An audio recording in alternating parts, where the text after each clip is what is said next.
এই কবিতাটি লিখেছেন এবং আবৃত্তি করেছেন মোহাম্মদ জাহাঙ্গীর আলম, উপপরিচালক, বাংলাদেশ পাবলিক সার্ভিস কমিশন।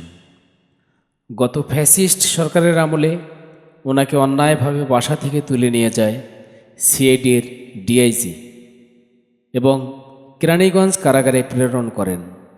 কারাগারে থাকাকালীন অবস্থায় তিনি এই কবিতাটি লেখেন, যেখানে জীবনের বাস্তবতা তুলে ধরা হয়েছে। চলুন তাহলে আমরা কবিতাটি শুনি।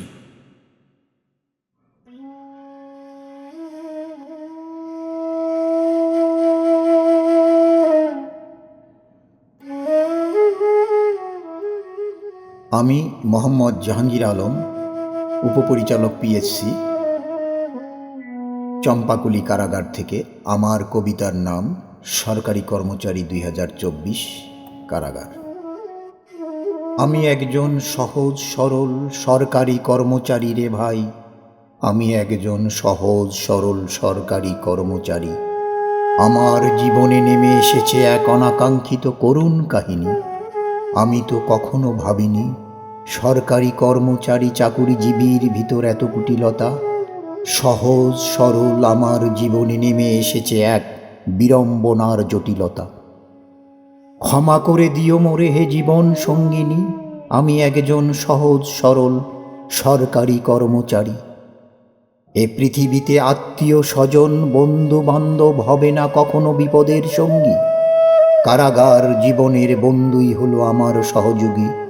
চম্পাকলি কারাগারের জানালায় দাঁড়িয়ে থাকি, কৃষ্ণচূড়া গাছের মৃদু বাতাসের শো শো শব্দ শুনি। কোথায় তুমি? আমি একজন সহজ সরল সরকারি কর্মচারী। পিতামাতা অতি আদর যত্ন সহকারে লালন পালন করে এ পৃথিবী থেকে চলে গেছেন পরপারে। ক্ষমা করে দিও মোরে, এ কি হলো মোর জীবনে, কখনো ভাবিনি আমি একজন সহজ সরল সরকারি কর্মচারী। কারাগার থেকে আত্মনাদ করেছি, কখনো কারো হৃদয়ে স্পন্দন পাইনি। পেয়েছি শুধু চম্পাকলি কারাগারের সেবক জিয়া ও শিহাব এর নির্মম করুণ কাহিনী।